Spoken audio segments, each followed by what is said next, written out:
나는 나로 살기로 했다. 나의 삶을 존중하며 살아가기 위한 투두리스트. 의학, 법률, 경제, 기술 따위는 삶의 도구가 되지만 시와 아름다움, 낭만과 사랑은 삶의 목적인 거야. 죽은 시인의 사회 중에서. 내게 친절하지 않은 사람에게 친절하지 않을 것. 대학을 갓 졸업했을 무렵 나는 한 회사에서 인턴을 했다. 내가 처음으로 배정된 팀에서 만난 선배는 나를 하인처럼 대했다고 할까? 갑질이 적당한 듯. 자기 앞에 있는 모니터를 10cm 옮기는 것도 나를 시켰고 사소한 실수만 해도 나 엿먹여? 라며 면박을 줬다. 사회생활이 처음이었고 모든 게 평가 대상이었던 인턴 신분의 나는 어찌할 바를 몰랐다.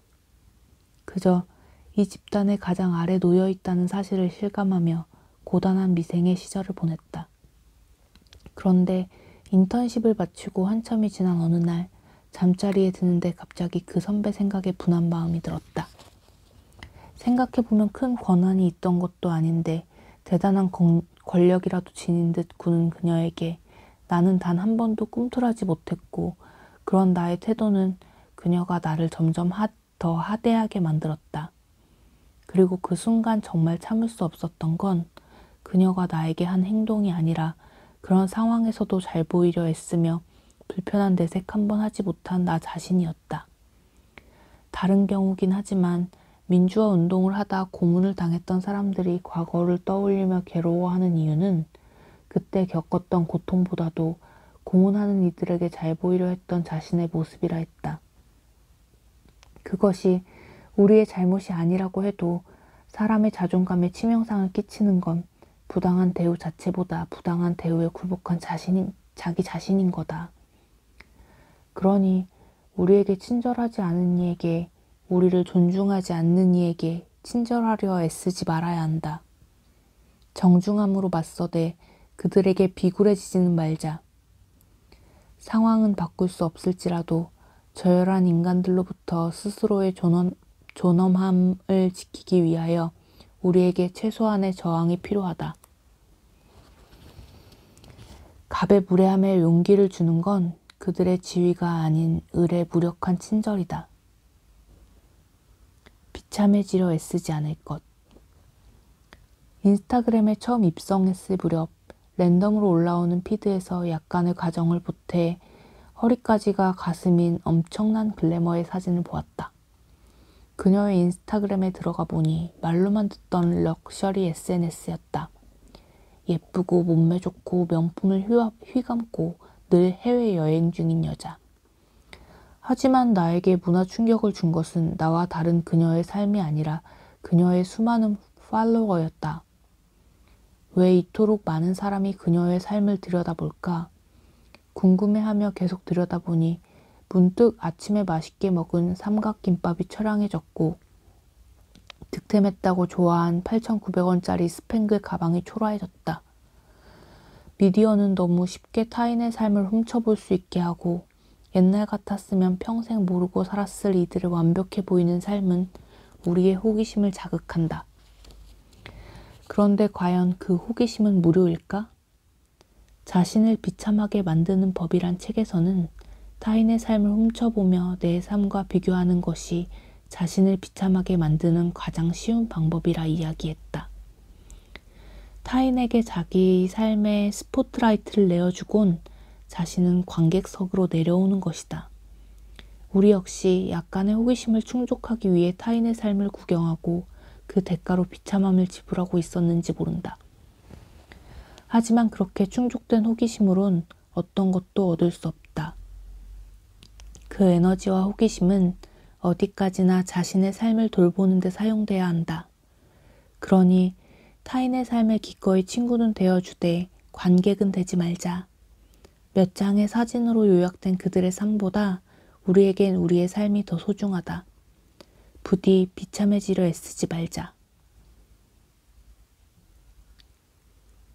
부러워서 진 게 아니라 네가 가진 걸 잊어서 진 거야. 시기심이 파괴적인 이유는 자신이 가진 것을 무가치하게 여기는 데 있다. 인생에 지나가는 사람들에게 상처받지 않을 것. 나이를 먹으며 절감하는 건 언제 밥 한 번 먹고 싶은 사람들조차도 시간을 내서 보긴 어렵다는 사실이다. 그렇기에 좋아하지 않거나 잘 맞지 않는 사람들은 고등학교 때 옆 분단에 앉았던 은경이와 재무팀의 박대리가 그랬듯이 인생에서 지나가는 사람이 된다. 그런데 우리는 그런 이들의 공적인 업무를 위장한 사적인 짜증과 걱정을 위장한 모욕과 질문을 위장한 무례함에 마음을 졸이고 상처받고 미움을 쌓는다.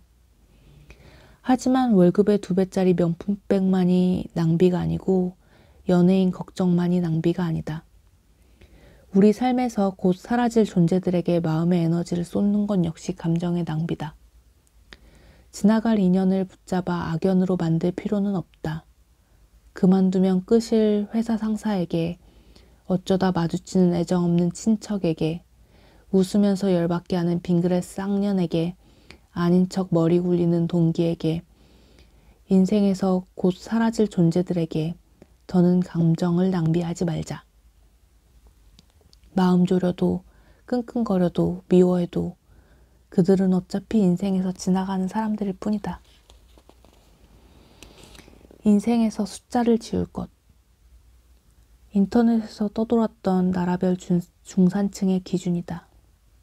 영국, 옥스퍼드대에서 제시한 중산층의 조건. 페어플레이를 할 것. 자신의 주장과 신념을 가질 것. 나만의 독선을 지니지 말 것. 약자를 두둔하고 강자에 대응할 것. 불의, 불평, 불법에 의연히 대처할 것.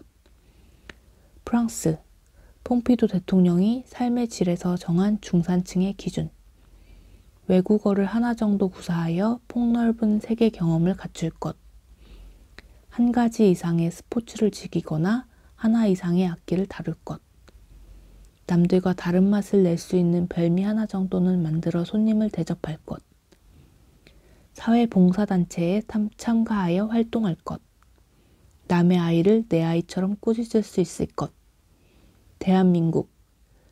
연봉정보 사이트 직장인 대상 설문. 부채 없는 아파트 평수 30평. 월급이 500만 원 이상. 자동차는 2000cc급 중형차. 예금액 잔고 1억 원 이상. 해외여행은 1년에 몇 번. 영국, 프랑스와 비교했을 때 우리나라 기준에 빠짐없이 등장하는 것. 그건 바로 숫자다. 한 번은 인터넷 서핑을 하다 나의 결혼 가능 점수를 알려준다는 배너 광고를 본 적이 있다. 사주 사이트인가 했는데 그건 결혼정보회사 사이트였다. 나이, 키, 몸무게, 자산 액수, 연봉 등 수많은 숫자를 입력하고 나면 소고기처럼 등급을 매겨 나의 결혼 가능 점수를 알려준다는 거였다. 이게 진정한 의미의 한국형 알파고가 아닐까 싶었다. 우리는 무엇이든 숫자로 책정하는 것을 너무 좋아한 나머지 나 자신의 값어치를 매기는 일도 자연스럽게 받아들인다. 그야말로 가치는 잊은 채 서로의 값어치를 묻는 숫자의 삶이다. 그렇게 세워진 숫자의 삶 속에서 개인은 이력서에 쓸 숫자들을 위해 분투하고 팔로워 숫자의 존재감을 확인하며 지불 평수로 관계에 금을 긋고 누가 얼마나 많은 돈을 벌었는지를 헤드라인으로 읽는다. 그런데 숫자라는 건 언제나 비교하기 쉽고 서열을 매기기 용이하다는 특징이 있다. 예를 들어 세모와 동그라미를 비교하여 서열을 매길 수는 없지만 1과 2를 비교하여 서열을 매기는 건 누구나 할 수 있다. 결국 숫자의 삶이란 쉴 새 없이 비교되며 서열이 매겨지는 삶인 것이다. 그 안에서 우리는 낮은 값어치가 매겨질까 안절부절 못하고 자신의 위치와 서열을 끊임없이 확인한다. 그렇다면 삶의 모든 것을 숫자로 측정할 수 있을까? IQ가 지혜를 측정할 수 없고 친구의 숫자가 관계의 깊이를 증명할 수 없으며 집의 평수가 가족의 화목함을 보장할 수 없고 연봉이 그 사람의 인격을 대변할 수 없다. 삶의 가장 본질적인 가치는 숫자로 측정되지 않는다. 그러니 만약 당신이 우월한 존재가 아닌 비교할 수 없는 존재가 되고 싶다면 가장 먼저 숫자를 지워야 할 것이다. 삶의 가장 중요한 것은 숫자가 담을 수 없는 것들에 있다. 숫자를 지운 당신은 누구인가요? 누군가의 말에 흔들리지 않을 것. SNS를 통해 알게 된 사랑스럽고 따뜻한 성격의 독자 한 분이 있다.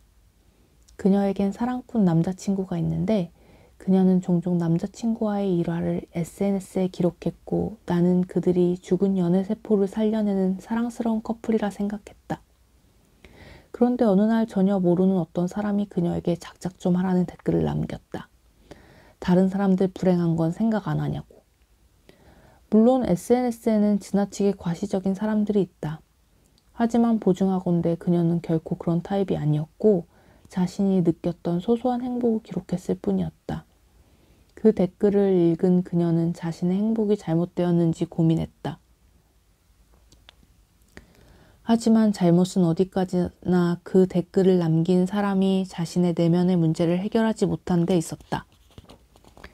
우리는 종종 나의 의도를 오독하고 나에 대해 왜곡하며 비난하는 이들을 만난다. 인터넷 뉴스에 베베꼬인 악플을 남기던 사람들이 SNS와 일상으로 그 세력을 확장하고 있다. 떠들기 좋아하는 그들에 대한 대처법을 조언하건대 누군가 당신에 대해 비난이 포함된 판단을 내린다면 당신이 알아야 할 점은 첫째, 그건 한 개인의 지극히 주관적인 견해일 뿐 그 사람이 솔로몬이나 프로이트는 아니라는 것. 둘째, 그것이 당신을 향한 비난이라면 해야 할 일은 화를 내거나 슬퍼하는 게 아니라 비난의 진실 여부를 판단해야 한다는 것. 그 비난이 진실이라면 안 좋은 점을 고치는 계기로 삼으면 되는 것이고 그것이 그저 상대 내면의 문제에서 비롯된 거짓이라면 그냥 걔가 짖는다고 생각하면 된다는 것. 셋째, 만약 걔가 계속 짖으면 가만히 듣지 말고 마땅히 그 책임을 물으시라. 죄명은 명예훼손죄? 아니, 소음공해죄. 사용법. 거울을 함부로 떠드는 사람에게 본 페이지를 펼쳐서 보여주시오. 주석. 뭐 눈에 뭐가 보인다고요?